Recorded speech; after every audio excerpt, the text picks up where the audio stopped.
It's game night once again, and we are the Game Knights. And this is a bit of a kind of a different segment review discussion, where we're going to be looking at some old classics. Now, I find myself late at night when I want to watch something decent. I find I have higher chances of watching something decent if it's old than risking any of this new crap that's coming out. Yep. And so, on that we agree. Like some old classics I've watched like more recently was like of Mice and Men. There's a recreation of my classic American tale, Mice and Men, and it had I forget the guy in it. He usually speaks like this, and he has this. He was in Red. John Malkovich. Yeah, had John Great Malkovich guy. in it. And I'm John Malkovich. I'm John. I can't do it right, but you did it better. Here's the thing. And so, as you know from the title, I decided to take a risk on an old-timey classic that usually is heartfelt, people like it, and it was Field of Dreams. But this is my hot take. I thought it was a bit dumb. Why do you think it was dumb? First thing. We'll go one at a time. No cohesive message or story. It had a message. No, it wasn't cohesive. What was the what? Wait, wait. Before we go into it, all right. But so I tried Field of Dreams. Thought it was a bit dumb. Okay. And I had a couple of annoyances with it overall. And so I think we're going to be I'd like to actually do some reviews of like just old classics as well. Yeah. And we'll see how we go. Like, yeah. Now the thing is, Oz, he loves Field of Dreams. I'm sorry, but I have to love classic movies that are excellent. I can't help it, And so when I just mentioned offhand that I watched Field of Dreams and I thought it was a bit dumb, he got very defensive. As any red-blooded human being would. What he's trying to say is that as anyone with a soul or a heart would. Is that correct, Oz? Yeah, and that you don't have one because you don't I mustn't have one. I've got this black, cynical heart because I didn't get sucked in to the sappy, surface level emotion. And then So going back to the first thing you said, there was no cohesive message or yeah, story? no real cohesive message, and but it did have a message. You said it tries, but the message wasn't fully really meaningful. What do you think the message was? So if I was to try and Oz will obviously educate me on what's the real message when I get this wrong. Okay, if I was to say one, this is not really the main thrust, but it's follow your dreams. There's a bit of that. Yeah, it's in the name, Field of Dreams. Field of Dreams, okay. There's a bit of follow your dreams kind of thing. Importance of family is yeah, because that's a worthless story moment. Yeah, it's all about execution. I don't give movies a pass just because they attempt themes, even if it's their themes I agree with and are on board with. Then the execution needs to be good. It's like giving Last Jedi a pass because it had interesting themes about the conflict of the light side, dark side, Rey's position. It's like, no, the execution was garbage. Yep. And the themes doesn't give it a pass. Same standard with Field of Dreams right now. What was bad in the execution of it? A bit muddled. Bit lost, okay. Can you give me examples though, like what happened? Okay, so I don't really like the fact that movie is not. It wasn't its intention, but there's this tone or indication that you need some type of magical miracle to happen to come at peace with certain things that you didn't like with his dad. Essentially, the last thing he said to his dad was bad. By the way, this is spoilers, okay? But the movie's been out for quite a while, so I think. But the last thing he said to his dad before he died was in anger, okay? But a miracle happens where he builds a baseball field. If you build it, he will come. And if you build it, they will come. No, it's he and they. They use both pronouns. Okay. And his dad ends up appearing, and he gets to have a game of catch with his dad. And to me, that was as hollow as when, Han Solo appears to Kylo Ren in Rise of Skywalker. No, that's not. I know, because... It's a movie about magic baseball fields. The premise of Field of Dreams is that this really is the soul of his dad, where in Rise of Skywalker... It was a delusion, okay? Yeah. Because people can come back from the dead in Star Wars as a Force ghost. Yeah. But Han Solo wasn't a Force ghost, so this was basically Kylo Ren forgiving himself, which is why I was emptying stuff like that. And so... Which is why that was stupid. I didn't really like it because I would like to think that you could, come at peace with things that you might have said in the past or did in the past on your own. Okay, you don't need a magical course of events or baseball field stuff to actually happen. Almost like it could have been a memory. See? Or maybe it was him forgiving himself. Again, this movie's full of metaphor, and the magic stands in for the metaphor. See, this is the other part. Because it's very unspecific, it's trying to leave too much to the audience to fill in the gaps and then take the credit for what the audience is doing. Like what you're doing right then. It's like, it's a metaphor, it's this or that. You're doing the exact same thing, but a good metaphor is one that you can clearly see what's it trying to say and the meaning behind it. But then again, that's subjective, because whether you see the thing or not, this is a complete subjective take. Well, there you go. I thought it was dumb, though. Okay, I didn't.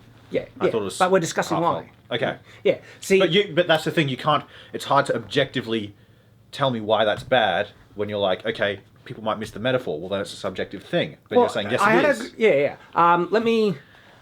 Because there's a movie that I wanted to put forward that had a good metaphor kind of message in it, which had a much better execution than Field of Dreams, which seems a bit lost and confused. What was the movie? Now I'm trying to remember. Well, okay, what about the movie Click? Have you seen Click with Adam Sandler? No, I haven't. So basically, he finds a remote that he can use to control reality like you would control a DVD, right? Mm-hmm. But what happens is the thing learns to do things that he doesn't want to do. So, like, for example, every time he gets sick, he skips through it. And he skips to his next promotion, and they're like, sometimes they're decades apart. Mm-hmm. And so it gets to the end of his life where every other point that he didn't live, that was fast forward, he was on autopilot, what he would have done. Mm-hmm. And so he ends up like, the last thing he says to his dad is, I know this trick you've been showing me since I was a kid is fake. I know it's a fake thing. Go away. That's the last thing he says to his dad. Mm-hmm. And it's heartbreaking because he goes back to that scene and like plays through it, and he like hates himself for it. Mm-hmm. Then at the end of the movie, where he dies in front of his kid, right? He lives through that. He goes back to when he found the remote, and the remote says, the guy who gave it to him says, here you go, I know you won't make the same mistake this time. And he throws it away. Mm-hmm. That required magic to push that metaphor across. I'm not saying the use of magic isn't bad. Okay. I kind of dislike it in this application because it's dealing with real world problems. Mm. And part of the payoff, okay, is that they get the money to save the farm. Mm. But they wouldn't have been in a position to need the money to save the farm if they didn't make the baseball field. Yeah. And so that feels a bit hollow to me. If they were already struggling, okay, and by the way, I also didn't like that it's just kind of implied. You don't get to see, there isn't a big grand payoff of, people coming and seeing the baseball field. Well, they do. You see them on the horizon. Yeah, you just see them on the road. And I was like, and at the middle of the night, it's a movie about magic baseball field. Oz, no standards, okay? No one's gonna come to a baseball thing in the middle of the night with families to see a game of baseball played by ghosts, okay? It was dark. It was the middle of the night. Was setting. No, it was dark. I remember this movie. No, Oz, it was dusk. nighttime. It was dusk. No, because when you're zooming out and you see the cars, you only see their lights. It's all dark. It's nighttime. They wouldn't come at night, okay? Yeah, who would go to a sporting event at night? They wouldn't. Not like you. Who would go to a sporting event? Where are they going to sit? There's only one small little group of seats, okay? Yeah. I see this. I'm showing how heartless I am. Yeah, and also how much you just hate the movie and you're not willing to make logical concessions. That people do go to sporting events at night, regardless of how cramped and crowded it is. Have you ever seen a music festival? People get hot and sweaty and bump into each other. Mm-hmm. If people enjoy stuff, they'll go to it. If you build they will come. Where are they going to park? Oh, they're in a farm, aren't they? They have crops on all their fields. Yeah, have you seen Christopher Nolan's Interstellar? They just drive straight through them. They'll go back. That's where they're getting most of the money to save the farm from. No, they're not. They're getting it from the people coming to watch baseball now. No, that was going to make up the shortfall. Still, whatever. Movie about magical baseball. Anyway, I want to go back to a better example of a movie with a good metaphorical message to it. Okay. And I need to remember what it was now. Take the remade Cinderella.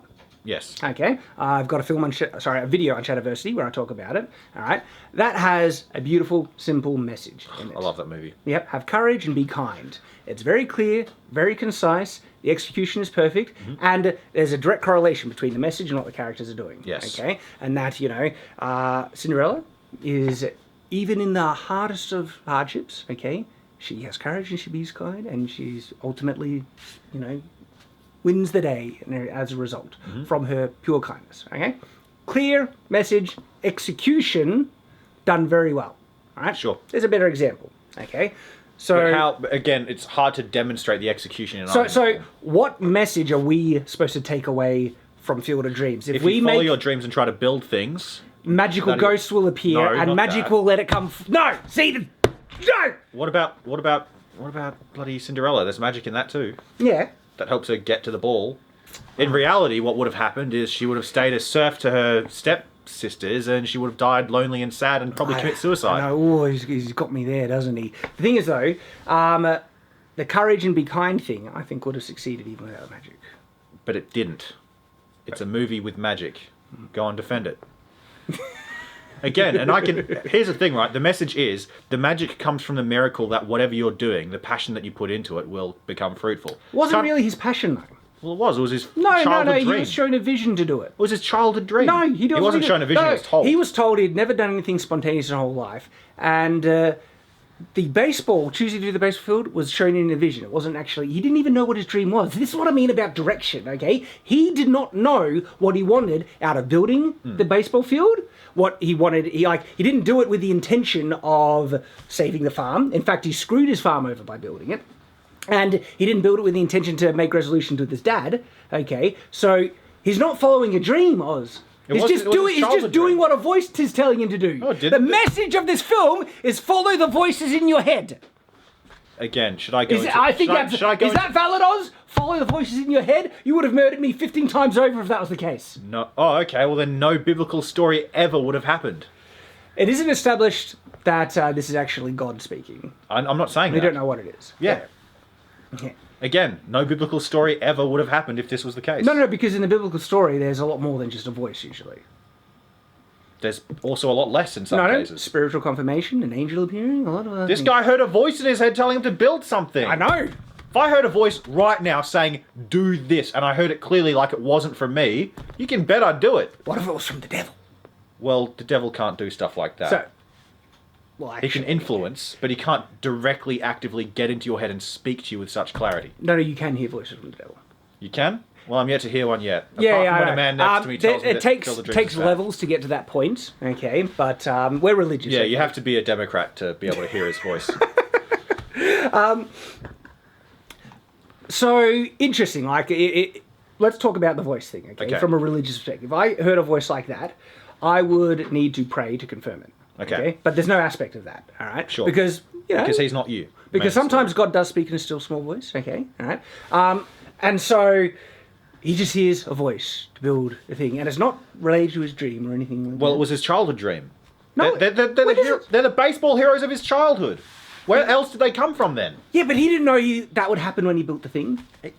Neither did you when you started your YouTube channel. So, is one of the messages that you like is the leap of faith? Yes. And the fact that if you put... The message I got from this movie was, if you take whatever your usually specifically childhood passion, the thing you had passion for as a child, and commit your energy into it, you know, sometimes miracles happen and people actually come.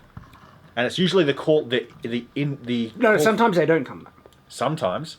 You've been lucky in this case. I have been lucky, okay? But I know a lot of people who try, risk their livelihoods and everything on something, and it not work out.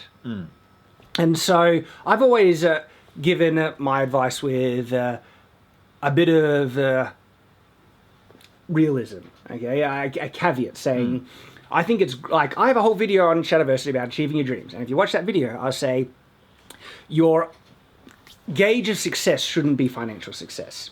It's what you get out of it, like satisfaction and things like that. That should be, because there's no guarantee you will be a success doing it. And you need to balance what you're willing to try and sacrifice to achieve it. But to just say blindly always pursue it at the risk of everything, I think that's irresponsible advice. It's not good. Well, it's not the risk of everything, is it? Well, he risked his whole farm and livelihood for it. He would have been fine. No, I think it was like, no. How can you say that? That didn't happen in the movie. No, like if... because it happens in real life, okay? And so the message... Yeah, but this is a movie about a magical baseball field. So magic saved him. Thank goodness for magic. So it saved Cinderella, yet you think that's a great movie. It I is. do as well. It is a great movie. It is a great movie. So it's Field of Dreams. And so I actually, you know, Oz is a good challenge about the magic in Cinderella and stuff. So... Thank you for that concession. I do appreciate it. I concede certain things now and then. Let me think. Yeah, so if the magic didn't come, Cinderella probably would have been stuffed. Yeah, she probably would have committed suicide. Probably. Probably. Or maybe killed her family and then commit suicide. Or maybe just killed the family, who knows? Yeah. So, I wanna see that maybe take. Oz is convincing me that I need to restructure my opinions of Cinderella. No, I just think you need to No, take this message separate from what you think about the actual movie and not like say that they're the same thing, because they're not. possibly. You can not like the movie, but the movie could have done everything right. And I see, like, one of my annoyances with it is I felt the movie was trying to portray itself with having far more depth than it really did. I felt there was That's a lot a of... subjective thing, though. Well, no, I'll cite reasons, right? I felt there were a lot of things that were confusing. For instance, who's the actor that plays the writer in the film? The black guy. He's the voice of Darth Vader. Oh, James L. Jones. James L. Jones. Yeah. Okay, James L. Jones is in it, right? Love you, James L. And Jones. so part of the film seems to have been an assisted suicide for James L. Jones's character. Can you remind me? So he goes through all this effort to get James L. Jones on board with him because he was told to, and the message was ease his suffering. That was why he went to discover James L. Jones. He gets on board and trying to do it. He eventually comes to the baseball field. He meets the ghost baseball players, and the baseball players say, "Hey, do you want to come with us?" And he's like, "I would love to." And then there's this weird thing where Kevin Costner's like, "I want to come. Why aren't you inviting me? I built this whole thing for it, and you're not letting me come."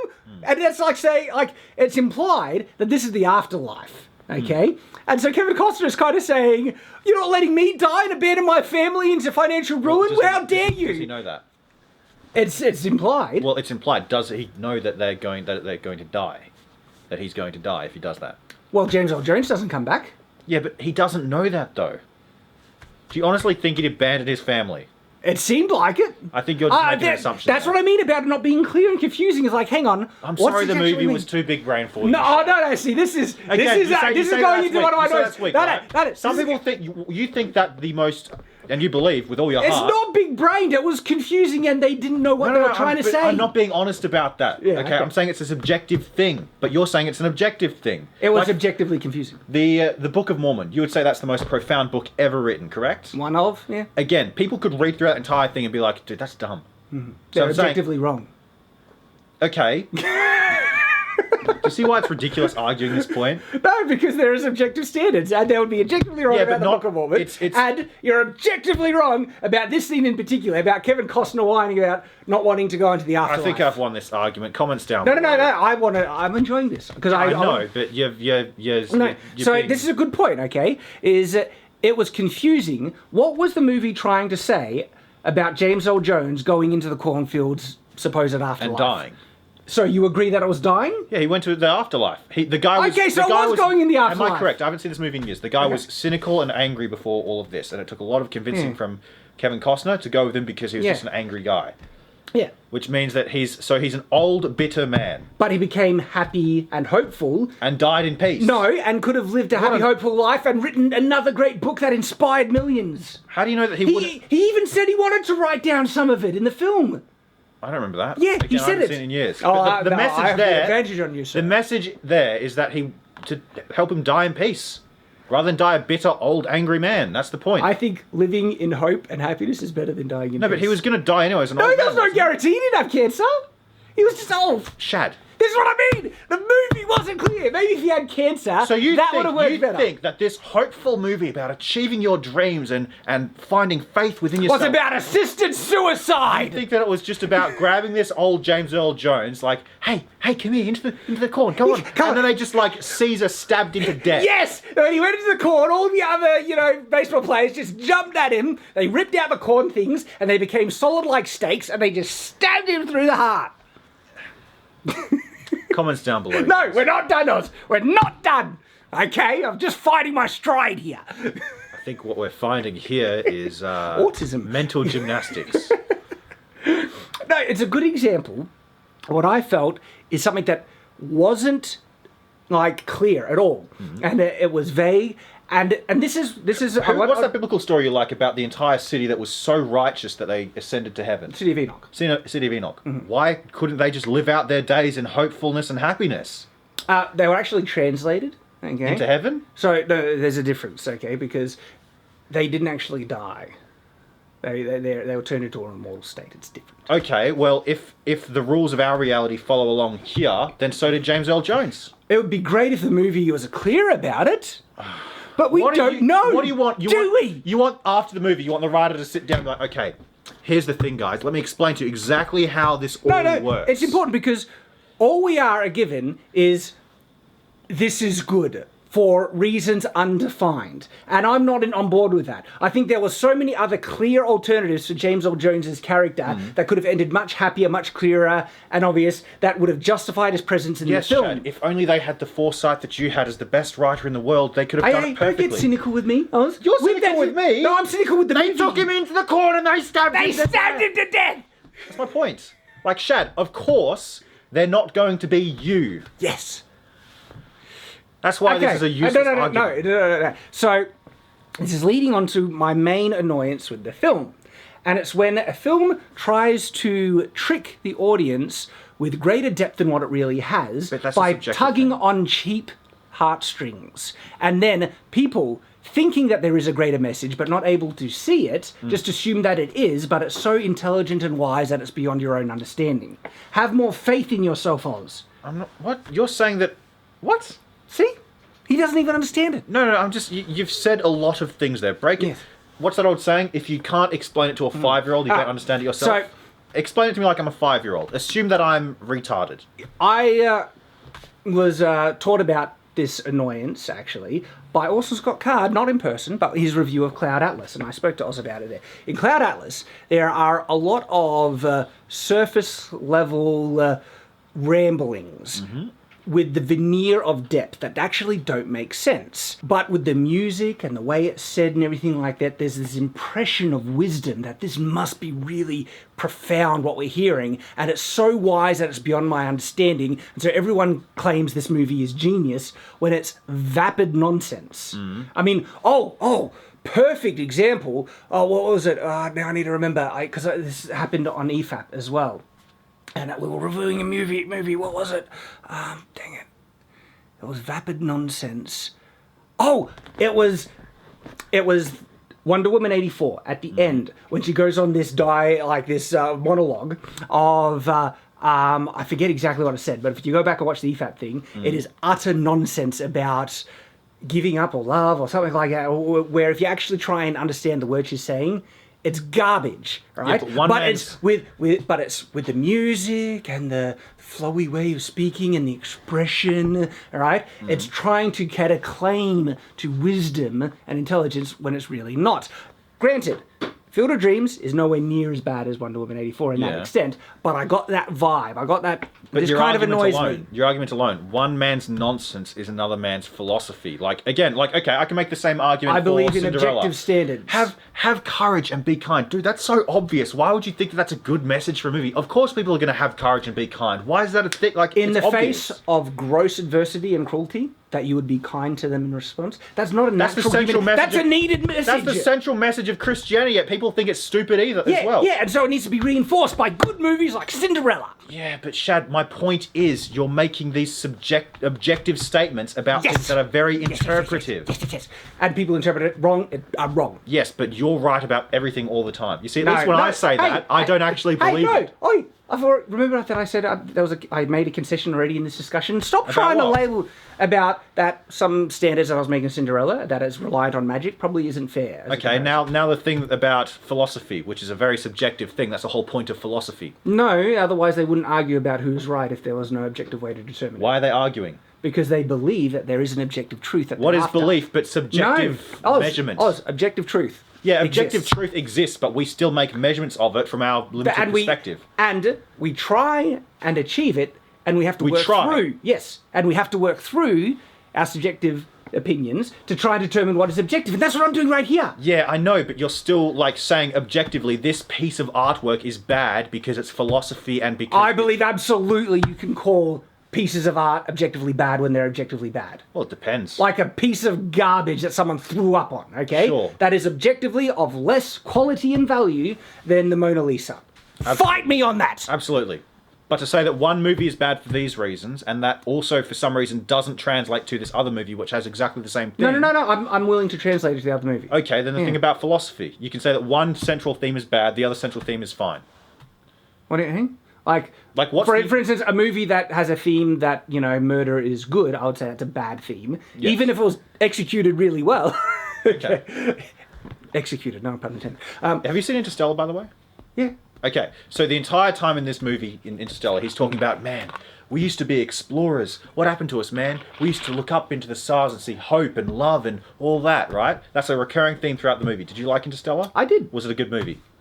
I'm not sure I'll go that far. You don't think it was a good movie? There are some objective flaws in Interstellar. Yeah, okay. Again, the objective flaw is love is the one thing that we can perceive outside not space, only that. which is technically correct. The strength of gravity on the planets and the ability for the ships to actually break those planets' gravitational pull and stuff and get in back to atmosphere is Again, very that's a inconsistent. technical thing. It's very inconsistent and unrealistic, and I don't like it. We're not talking about that. We're talking about the central theme in the movie that is following along throughout the entirety of the movie. We're not talking about I'll need to rewatch it. See, Again, this is a movie where they fly through a wormhole to a different galaxy to find a new home for Earth. That's a potential that wormholes have a high chance of existing, Oz. I don't know what you're talking about. See, now I know I'm just doing these to troll him a bit. So, I've tried to express the reasons why I thought that there was inconsistencies in Field of Dreams. Oh, there's inconsistencies here, all right. And that I didn't really like it, and that the final, especially like with James L. Jones, the final thrust-through message felt a bit hollow to me. Okay? Yeah, don't let people die in peace. Let them die angry and bitter and cold. But he could have lived happily. I think living happily is better than dying in peace. But he wasn't living happily. No, but he gained hope. And how do you know that he wouldn't have died as soon as he left? How do you know that he wouldn't? Because the film doesn't tell us because it's not clear. That's my problem. Yeah, we need the director to come... No, it's important. Like, James L. Jones's passing on would have... This is about execution, right? If you wanted his passing on into the cornfields to have more weight, okay, if he was dying of cancer or something like that, it would have been more effectively. This is about an effective execution and a poor execution, and it's poor because it's not clear. Yeah, the director, after the movie, should have sat down and said, guys, James L. Jones would die. He should have done it in the film. They should have just made certain little things to help the final execution more effective and make more sense so we know what's going on. And sometimes it only takes a line or two. So this one little thing would have fixed that? It would have improved it. It would have improved it, but it wouldn't have fixed this issue for you. Maybe. I don't know, because there are levels of improvement, okay? Making it clearer and more concise. You're going on a big point. You're going on a big... expressive point about it. Because it's the checkmate part. For a point that might have improved it. I don't know. There are levels to it. No. Like...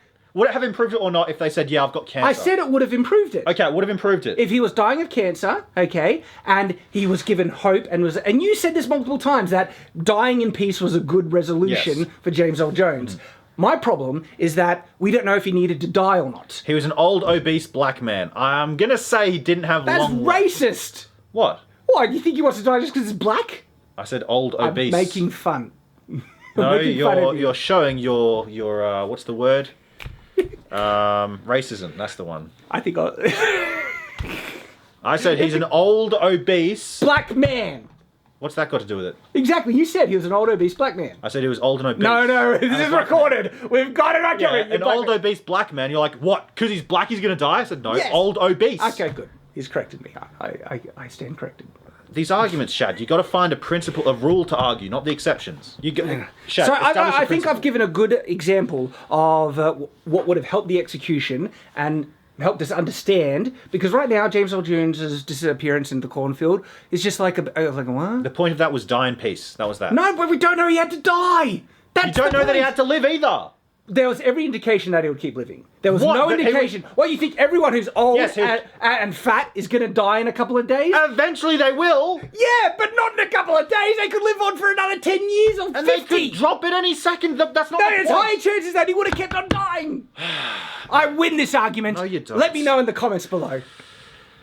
All right. Better example than Cinderella for a movie that actually has a surprisingly realistic, mature, and I feel beneficial message in it. And it's a film that you might not expect. Fighting with my family. Fighting with family. Fighting with family. It's the one about wrestling. It has The Rock in it, but he's only there as an appearance, actually. Yeah. It's the story of... who's that? She's a female wrestler. I forget the name. I forget her name too. It's Paige, actually. Paige the wrestler yeah. called Paige, just called Paige. About her kind of... It's a more, dramatized retelling of someone's actual life. It actually has a really surprisingly good, not only good message, but the execution of the message is really, really good. And brother and sister, they both have a dream of becoming wrestlers. The brother wants it as much, if not more, than the sister, and he gets rejected. And so he actually has to end up finding a way to find happiness and fulfillment out of the passion he loves, not necessarily achieving what he wanted. And I feel that's a really great mature message, because the thing is, I'm all about chasing your dreams, okay? And one of the things that enabled me to do it, enabled me to achieve my dreams, was the realization that I might never do it. And so I needed to find something that would sustain me in its pursuit, and that was the satisfaction of it itself. And I think that's actually a fundamentally more mature, but also a reversal of the message from Field of Dreams. Field of Dreams is like, pursue your dreams and they will come. It's always going to come true. And I was like, no, actually, no. Like the message would have worked, I feel I'm more mature and realistic message was that if you found the satisfaction in building the whatever, that he just built it, he didn't need success or anything like that, and he found satisfaction in building his baseball field, and look, ghosts could appear, whatnot, and he finds joy in that as well, and things, okay, but and then, as a bit of a twist, if he finds satisfaction, is content with what he has, and he doesn't need, thousands of people to come and see, and all that stuff, and he finds contentment there, and then there could be a twist that sometimes you also do get to achieve your dreams on top of it. Well, okay? Maybe that's exactly what happened. No, because when James Earl Jones went into the corn and everything, he was ready to crack it, because he was like, why did I build this? Why don't I get something in return? What's in it for me? Okay?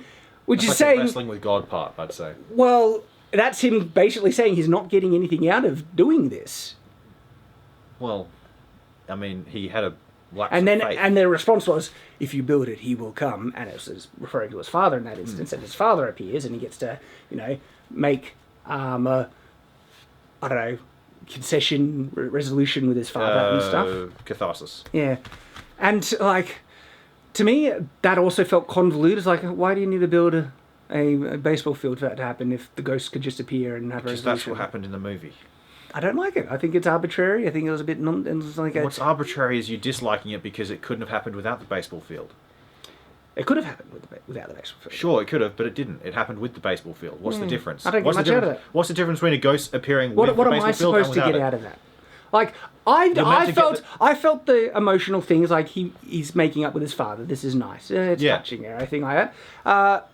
But nothing more than that. So just because the baseball field is involved and not... No, I really felt... It seems like the reputation, especially with how you speak about it, and that this film has a real touching message that should always be remembered. It's got touching moments, and the overall touching moments. Yeah. And the overall message is follow your dreams. But I don't find the resolution with James Earl Jones' character touching at all. Or the saving the farm thing, when it was building the thing that caused the farm being at risk, and so the payoff of them saving the farm in the end. It's like, no... That's what, in Spider-Man Far From Home, where a lot of the things that is trying to resolve the problems, he causes, all right? Sure. Like, he accidentally sets the death drone onto his friend, and he has to then stop the death drone. And so it just, resolving issues that you're causing yourself, okay, especially when the purpose or message, they're trying to set Spider-Man up as, a good, competent hero and all that, and it just made him look like a bumbling idiot, and I didn't like it. And so this... Same thing happens in, Outlooking.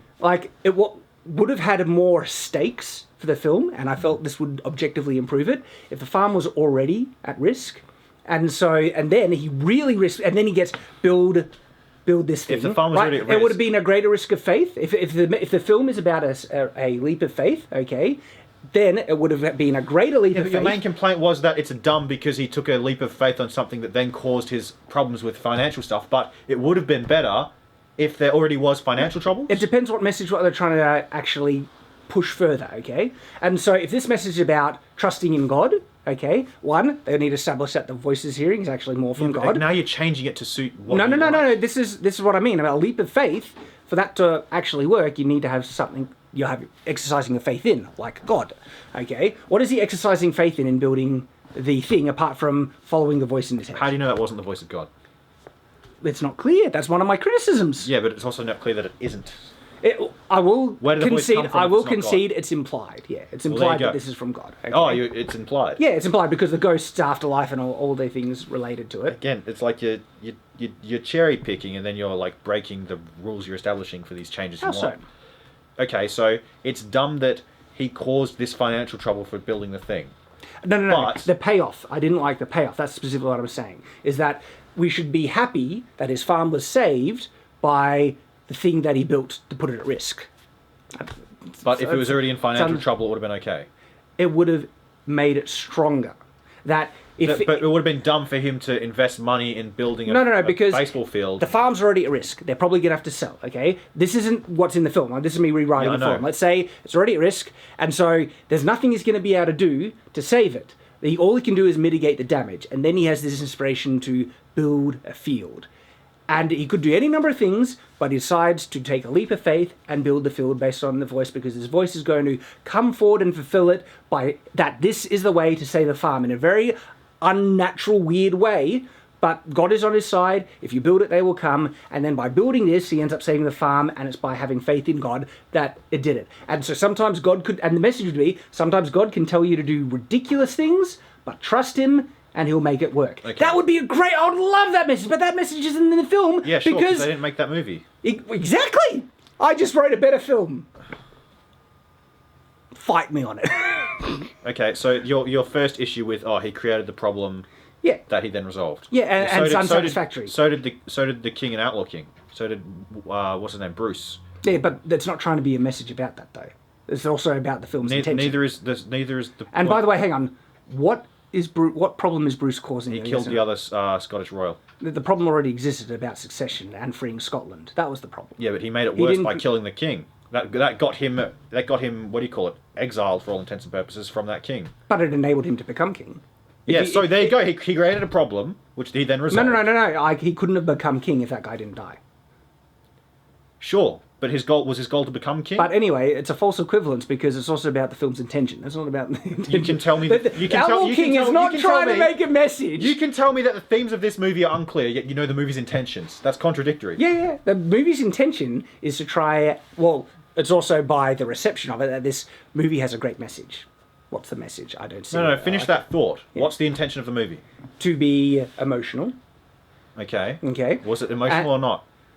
Not to the level that they were hoping That you would have to be. liked. Yeah, that I'd have liked, but not to the level that I feel it could have been This is if what it I'm was saying, it's an consistent. objective If it was more consistent. No, I'm pointing out I feel pretty objective things that are not clear.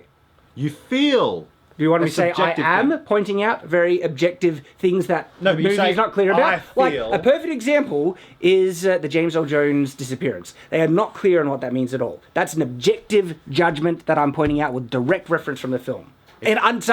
Because the fact that we can't even decide on what it's meant to mean, I think is and this isn't me trying to be bad faith. I'm trying to say, what is the film actually trying to say? It says many things. One of them is die in peace. The other is achieve your dreams or follow your dreams. What the voice in your head said, you should follow that. That's your conscious speaking or it's God.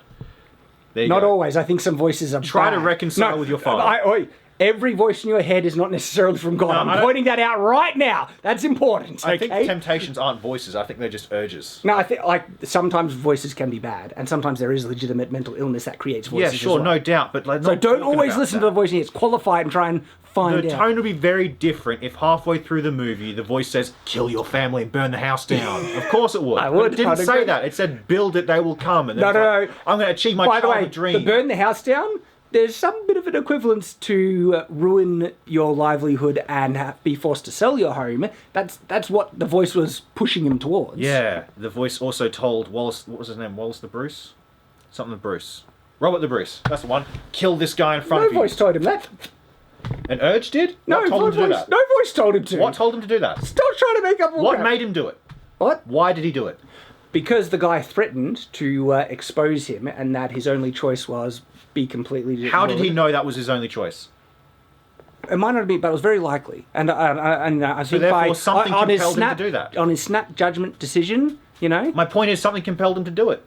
Just like this other guy. His own choice. Just like this other guy. He could have said, no, I'm not going to do that. To the voice in his head, he could have said, Builder, what are you talking about? Oz, Robert the Bruce objectively did not hear a voice in his head telling him what to do. He heard his own thoughts telling him to kill this guy. He weighed it up in his head. This guy's going to No, help me. you don't know that. Bam. Where are you getting that from? The fact that he heard the threat, then took the action to extinguish the threat. Yeah, sometimes it's impulse. You have no guarantee that he heard voices to determine even Not his own saying that he thoughts. heard a voice from an outside exterior process, that an angel came down and whispered in his ear, kill this dude now. You do realise this is an utter false equivalence. I mean... My equivalent was this guy created the problem and then solved it himself. No, that's a false equivalent. He didn't create the problem. He did. By killing this guy, that was half of where his problems came from. No. By him killing that guy, it was inciting the rebellion. It resolved problems. But the rebellion was already happening. No, he needed this guy's help. We need to watch Outlaw King again. He needed this guy's help. That's why he came to him. He said, dude, Hey. if we work together, we can get rid of the king. And this guy's like, oh, well, if I go tell the king that, I'm the one that's in charge and you're screwed. So, bam, you're dead. That's why it happened. No, but that And was since he killed that guy, that was the act of rebellion where the king's like, oh, I'm sick of these Scottish people.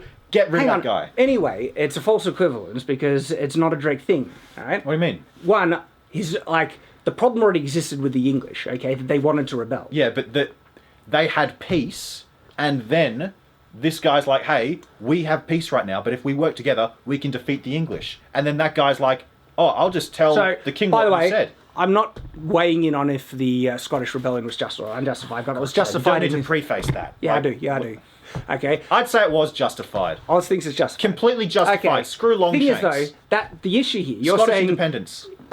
you're looking at a very narrow sense of that create a problem, and you're also You're the one that says he created the problem. Yeah, I don't like. And you don't like that. I don't like things that when you create a problem that you need to solve the problem usually. But that's what this guy did in The King. That's a great movie. No, because there was a pre-existing problem that he was trying to solve that he didn't cause. Yeah, and but there's also the pre-existing problem of like you can bring up any pre-existing problem for either movies. What was the pre-existing problem in Far From Home? The point was that in The King they had peace with the British. We've gotten so after random topics. But here's now. the thing, Shad. These are movies that you like versus a movie you don't like. Now here's the principle that we're trying to find. What principle? Be very clear. You said, I don't like it that he created this problem and then solved it. You know why? Why?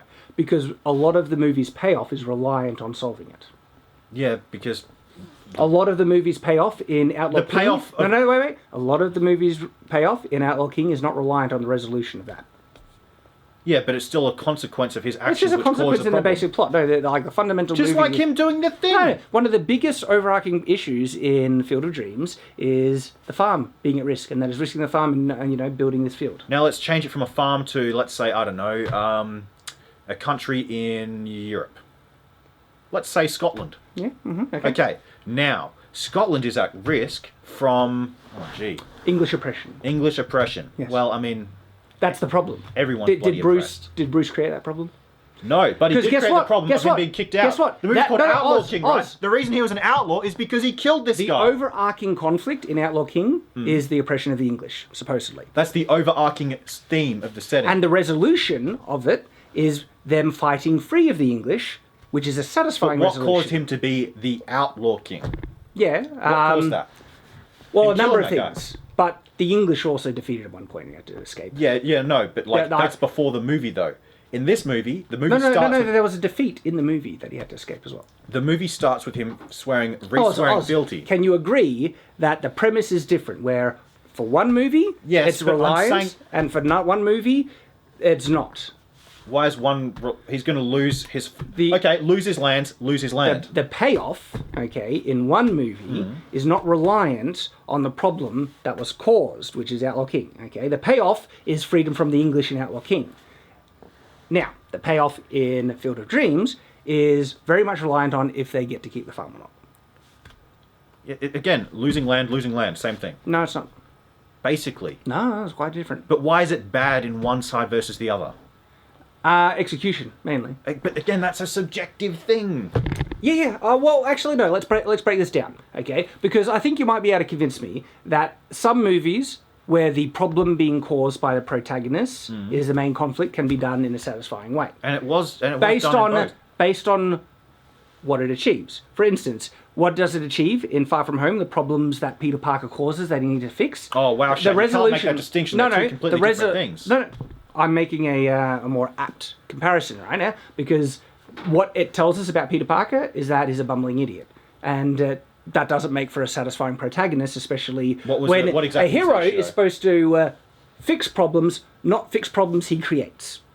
Again, Outlaw versus King. a good hero versus an incompetent one. But the Outlaw King created his own problem. No, Oz, I've said it again. When he killed that dude. I've said it again and again. The problem of that is they're trying to resolve in the film is the oppression of the English. He didn't create that. What was the problem that Peter Parker created in this one? It's a lot of the things that Peter Parker creates through the film, a lot of the problems are caused by himself. Like what? Can you give me one? Gives the glasses to the bad guy. Okay. And the guy has the power to do all the bad things, and so the primary conflict... He was tricked into giving him the glasses.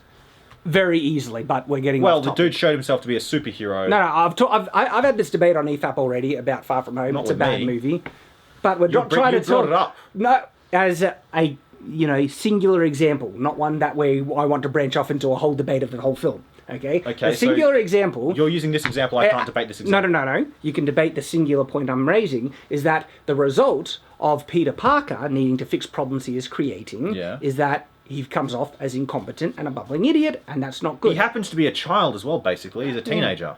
Yeah, and it was detrimental to the film. Damn. Too bad this teenager doesn't have the foresight of Shadiversity. Well, Peter Parker usually does. Because when he's a teenager. No, Peter Parker's much smarter than a regular teenager. Sure. But he was also tricked by a guy who looked exactly like Tony Stark after Tony Stark died. Oh, come off. Far From Home's crap. Now, as the example with this one, okay? We are supposed to care for the farm, all right? Well, we should care for the family on the farm, not the farm itself. Okay. So, for me, the fact that the farm becomes at risk by him making the field doesn't sell me on how much he cares about the farm. What about the guy at risk of losing his lands, titles, and life by killing the person that threatened him? He wasn't risking that. He was saving...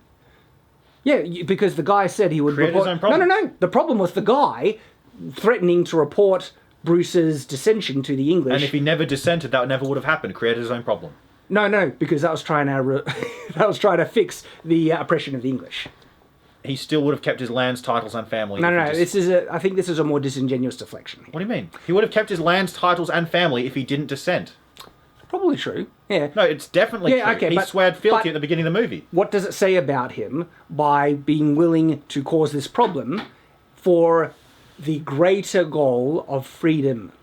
He wants to be free from English oppression, so is willing to cause problems for himself to do it.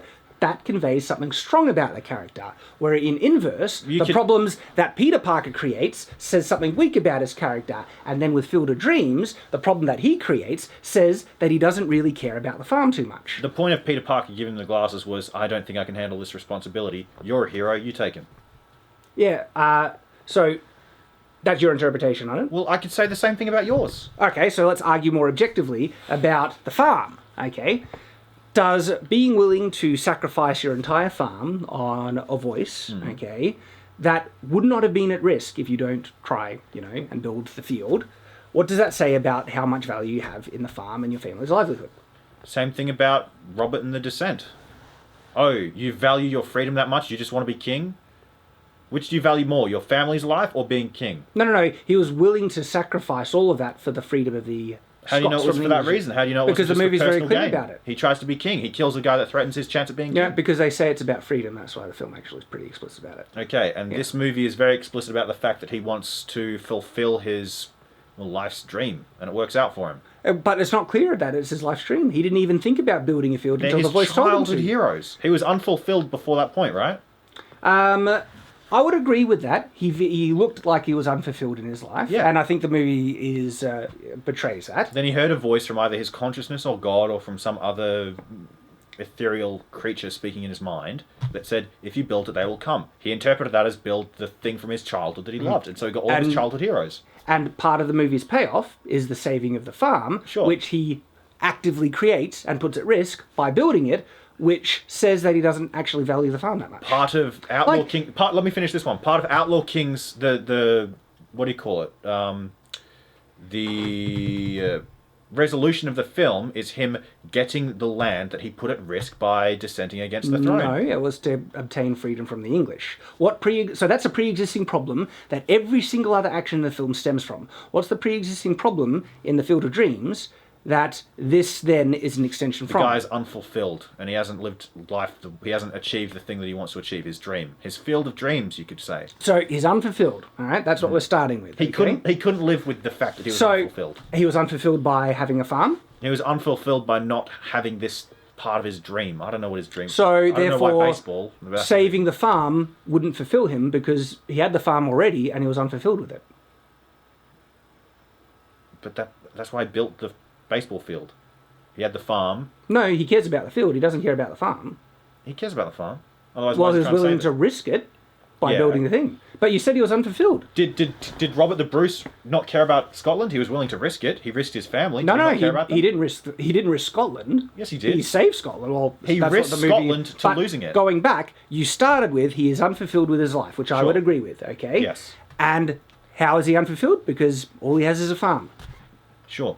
So then why should I be invested in him saving the farm that he puts at risk that he didn't care about? All Robert the Bruce had was his No, that's a deflection. Answer all the Robert question. the Bruce had his petty lordship. Stop deflecting he wasn't it. king. Oz, stop deflecting with a false equivalence. Go back to the question I had. Why should I care about Kevin Costner's character saving the farm when he didn't care about it and was willing to put it at risk for the sake of his field?